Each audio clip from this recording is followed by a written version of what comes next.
MagMongoSlade.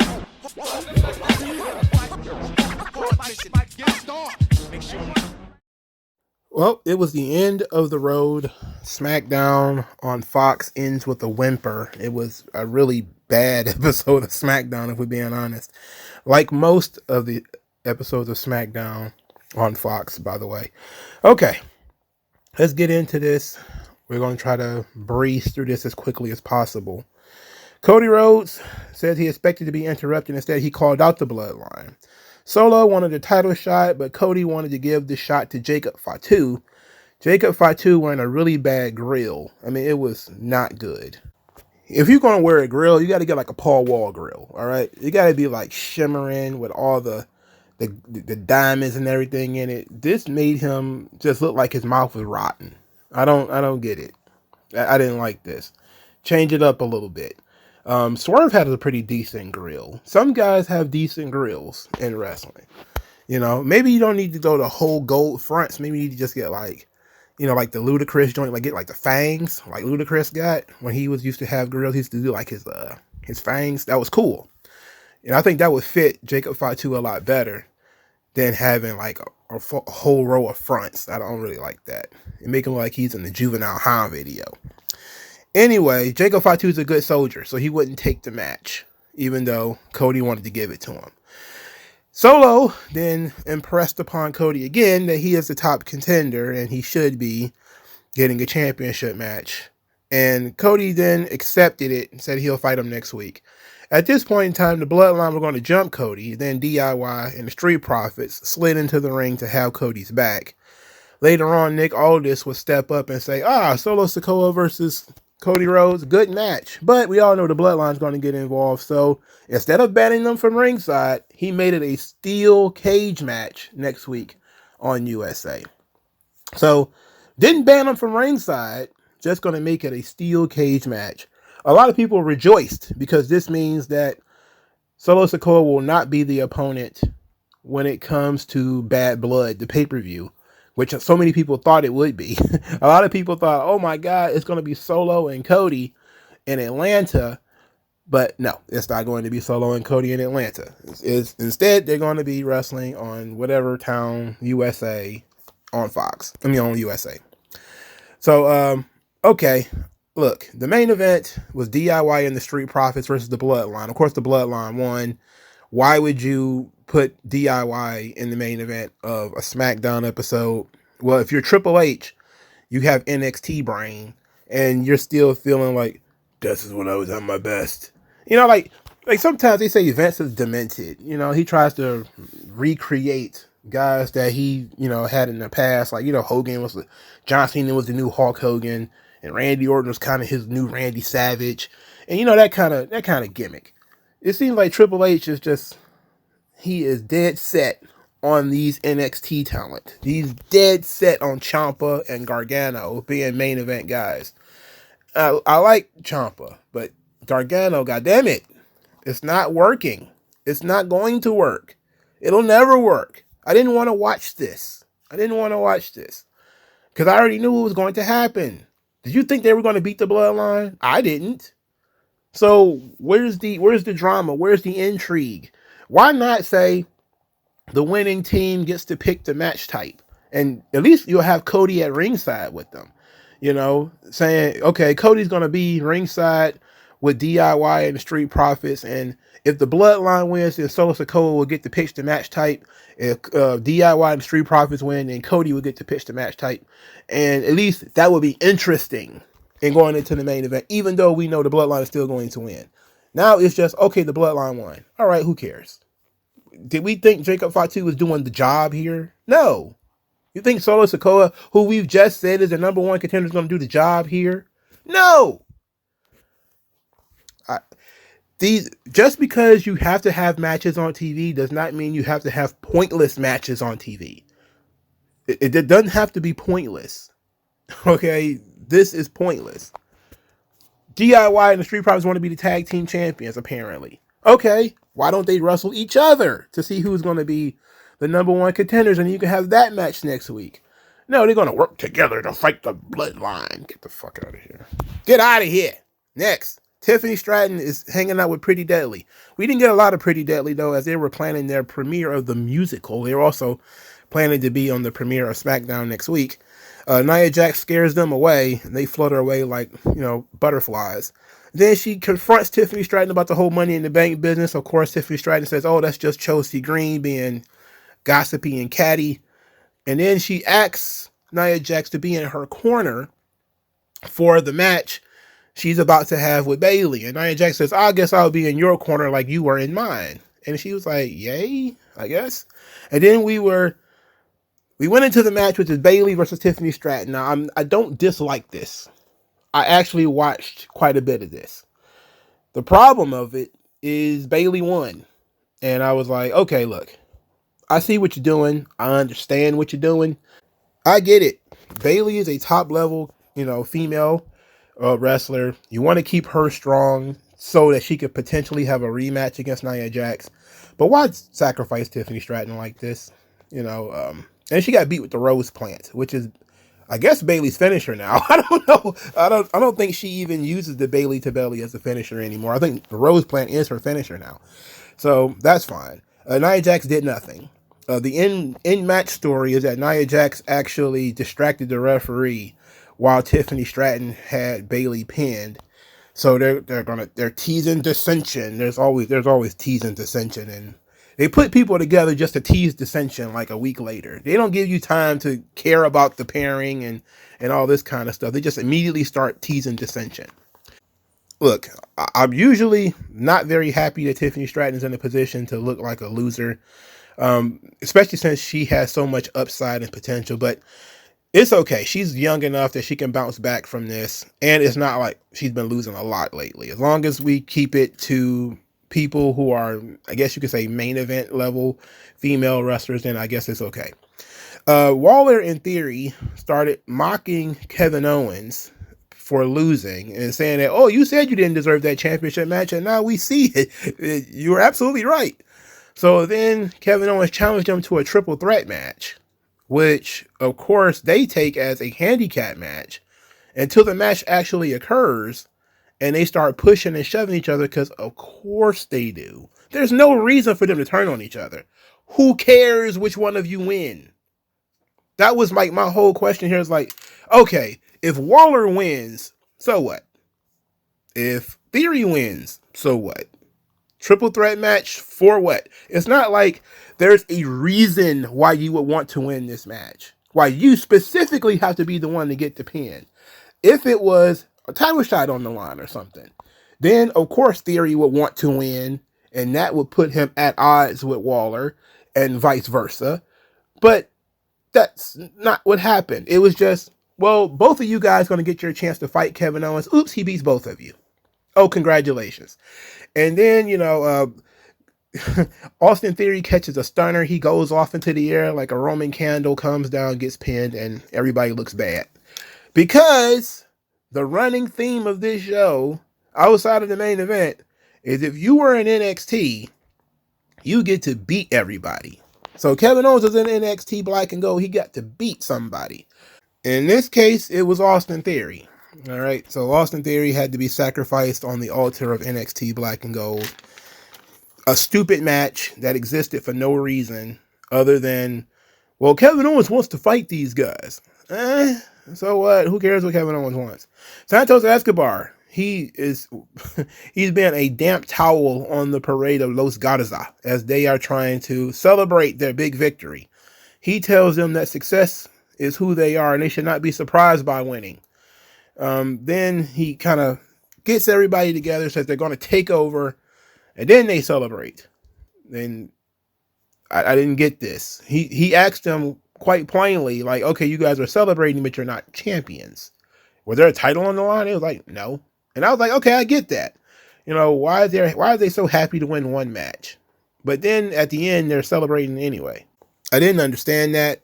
I didn't understand why they were celebrating anyway. Because Santos Escobar made so much sense. Like, we should always be winning. We shouldn't be celebrating mediocrity. You win one time and all of a sudden you throw yourself a party. So I was weird by the end, whatever. So Apollo Crews pins Giovanni Vinci. This was Giovanni Vinci's reintroduction after weeks and weeks of build-up. They changed the presentation of the character, and he lost in 3 seconds, which led to a very split decision. Split decision because, one, some people were very, very angry because they were actually fans of Giovanni Vinci and thought this was the shot in the arm this guy needed, a return to form for Giovanni Vinci. He's been gone for weeks, months actually, after being kicked out of Imperium. They did these video packages for him, and everybody thought they were going to bring back the Giovanni Vinci of NXT 2.0, but what they forgot is that Apollo Crews was in NXT Black and Gold. That's what they forgot. What they forgot is that NXT 2.0 was a Vince McMahon project.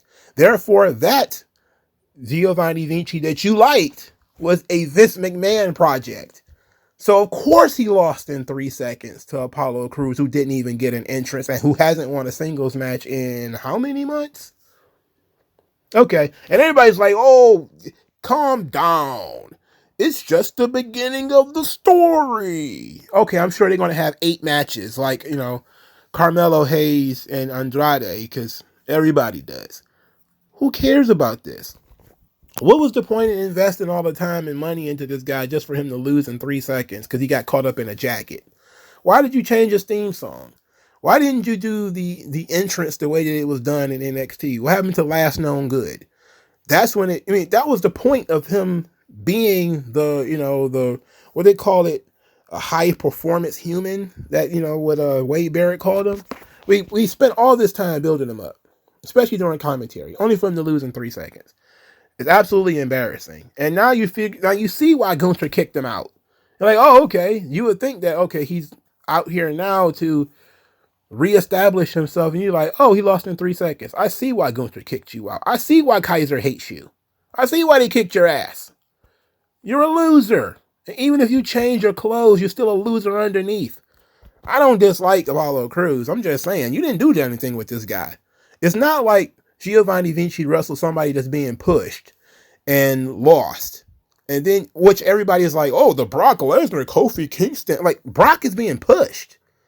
Kofi was the world champion, and Brock is a guy Vince is always pushing. So the idea that Brock would beat Kofi in 6 seconds or whatever, not that out of the ordinary. This is the same Brock Lesnar that absolutely destroyed Randy Orton and Undertaker and John Cena. But he got to work 50-50 with Kofi Kingston. That doesn't make sense. But Apollo Crews, if you had booked Apollo Crews like Brock Lesnar and then he beats Giovanni Vinci in 3 seconds, I wouldn't be mad at all. If this was Bobby Lashley, I wouldn't be mad at all. It wouldn't be a surprise at all. But this is Apollo Crews, who you've been booking like a jabroni for years. This is a jabroni beating a guy that everybody thinks is getting a push in 3 seconds. Look, I like the surprise element of it. I will say that. But I'm not invested enough in Giovanni Vinci to be mad. I just look at it and say, it's typical Triple H. Somebody might have some level of potential, and we're going to put our foot on his head and push him down. And not even for somebody that we're pushing forward, but just because. Is Apollo Crews going to get like a huge push out of this? No, he's not. Is this going to skyrocket him up the roster? Is this going to be a big push for him? No. I can almost guarantee you Apollo Crews will not win another match for who knows how many weeks. They may even do a rematch just for Giovanni Vinci to beat him, because that's smart. But this was terrible. What was good though? Chelsea Green, she's backstage. She called Mia Yim trash. Mia Yim then plans to scramble her limited brains, and then they decide to have a match. Now, Mia Yim was just the #1 contender for the women's title, so you would say maybe Mia Yim should have won this match because Chelsea Green almost never wins. But what you forget is that Chelsea Green was a member of Black and Gold NXT, therefore she won. Therefore, she wins. So you put all this effort into Mia Yim. even though I don't really care for Mia Yim, I actually prefer Chelsea Green. But you put all this effort into Mia Yim. She's this new hardcore wrestler. She's calling herself Michin the Maniac, and she loses to Chelsea Green. She lost to Chelsea Green. How about that? Okay. I don't care. Chelsea Green's great, though. She's really good. Oh, yeah. Grayson Waller and Austin Theory, they lost earlier to Kevin Owens, right? Now, this featured them pushing and shoving each other and being upset with one another. But now they're tag team partners again. And they want to fight Kevin Owens one more time, but this time they want him to have a tag team partner.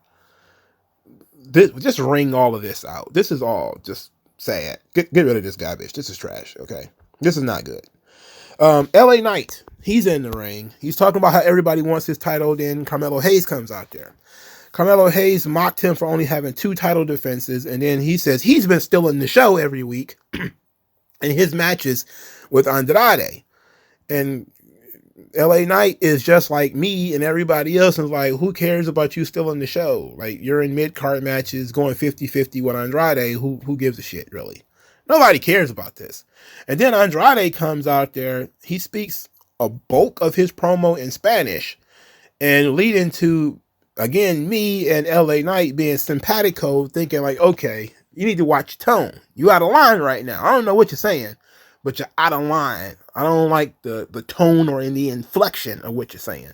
And what he had to say in English wasn't that great either. This guy needs a manager. All right. I love Andrade. I was a fan when he was in NXT. I was a fan when he was in AEW. I'm a fan now. He needs a manager. His English is not very good. So I don't understand why they can't put a manager with him. It's okay to give guys managers if they're not good communicators on their own. It's all right. Somebody to speak on his behalf. The problem is going to be to find the right person to speak for him. That stuff where they had Vicky Guerrero, it had potential because Vicky Guerrero could get heat and all that kind of stuff, but Vicky Guerrero is not very well liked anymore and probably should be pushed out of the business for all the stuff she's got going on with her family. Who else could it be? I don't know. Maybe I think the assistant guy is about to be a free agent. Maybe him.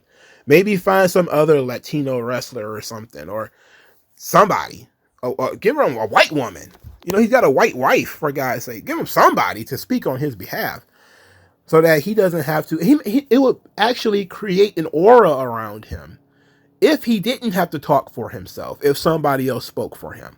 And this is what really made him interesting when he was with Zelina Vega, because he almost never talked. It was Zelina doing all the talking for him. And she was good at it. And as a pair and as a package, it worked. Why we are changing that, I don't know. This guy should always have somebody with him to talk for him. Otherwise, he's going to lose people. His English, if we were in a more Spanish-speaking market, okay, maybe.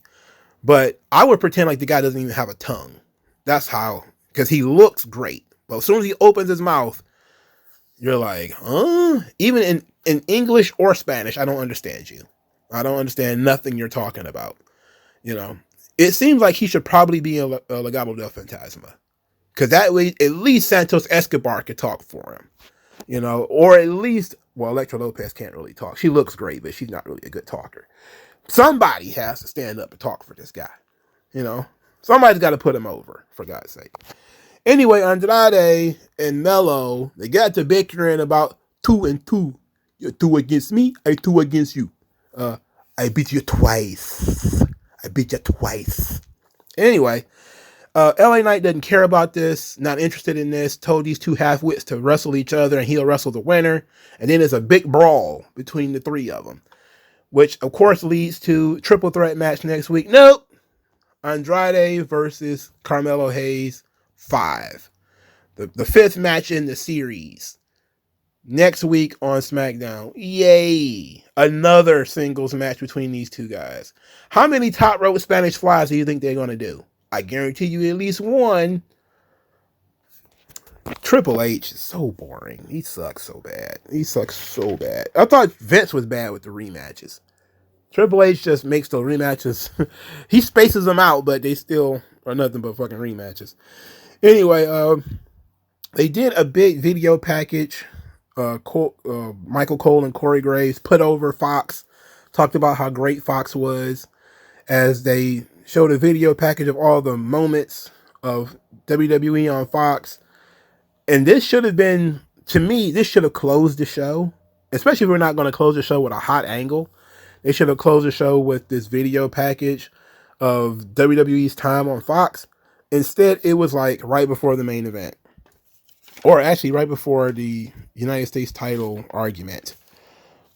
So there's that. That was SmackDown on Fox. It wasn't good. Unfortunately, it's boring. It's a really dry show. They're not doing enough to keep people interested in the product. Everything that they're doing at a snail's pace. Like, okay, you shot Carmelo Hayes out of a cannon, put him against Cody first match, he lost. And then I think he lost like every other match after that too. And now he's struggling in the mid card to matter. Why do that to that guy when he could have been, steadily rising? You throw him in there against Cody immediately just for him to lose, and then he has to start over from there. Like, you have all of these opportunities to do something different, and instead you keep doing the same stuff you've been doing. I don't get it. I don't get why Grayson Waller and Austin Theory is two of them and they can't beat up Kevin Owens. I don't get that. It doesn't make sense to me, especially in a match in which it don't matter who pins who. They could have pinned each other and got out of the match if they wanted to, which would have been clever booking. It's like if they can't handle it, they would have just had one of them lay down, the other one pin them, and they just scurry away or something. That would have got them a tremendous amount of heat, by the way, just to get out of the match. But it's ridiculous, the stuff that they're doing. And I don't see any forward motion that matters. Then you also have the lack of Bianca Belair and Jade Cargill. They were not featured on this show. Of course, there was barely even a mention of Roman Reigns on this show.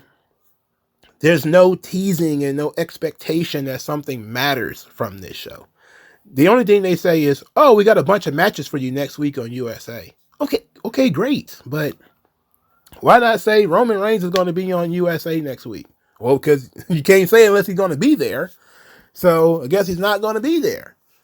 All in all, however, this run of SmackDown on Fox has been a moderate success.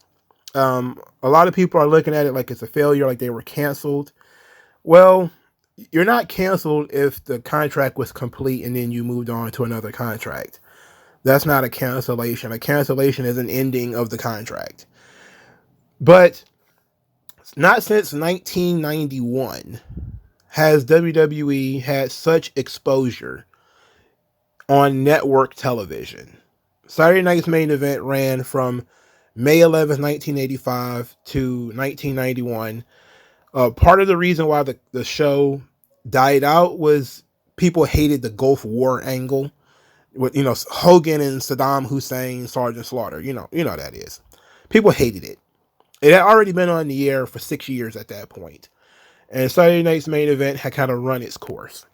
And now SmackDown has had a weekly platform on Fox. And they survived the pandemic. The pandemic was about a fifth of the time that they were on Fox. I don't know how long the Thunderdome went on, but I think the Thunderdome started in late 2021 and was still there in about mid 2022. So let's say about a year that they were in the Thunderdome. Weeks before the Thunderdome, of course, they were just doing empty arena at the Performance Center. And this was all on Fox, which is, of course, not WWE's fault that the pandemic happened. But when you look at it from a business perspective, that was tons of money that was lost.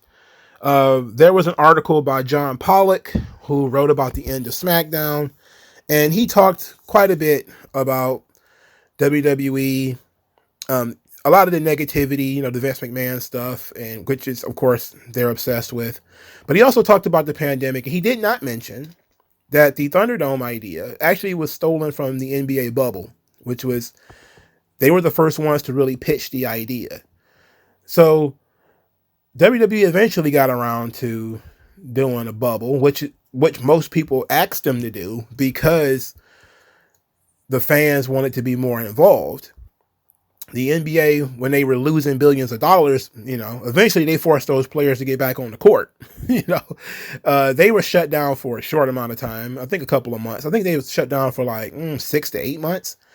And then they resumed under the bubble, which featured video screens. And WWE was kind of pressured to follow suit with the Thunderdome. But WWE did not have the billions and billions of dollars that the NBA had, which is odd considering it's a really huge company. But that just goes to show how scale works. But the Thunderdome was an important part of SmackDown's run on Fox.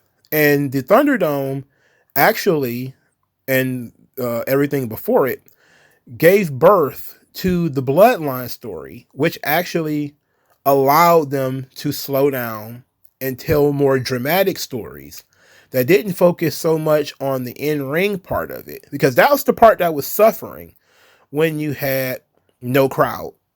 The in-ring part was tough to sit through when you had no crowd. So that was a little bit difficult, but the Thunderdome added an element where the crowd could still be there, kind of, but it also, they could control the crowd. So Roman was able to tell his stories in the ring. And then it translated perfectly once they got out of the Thunderdome back in front of mainstream crowds. It worked.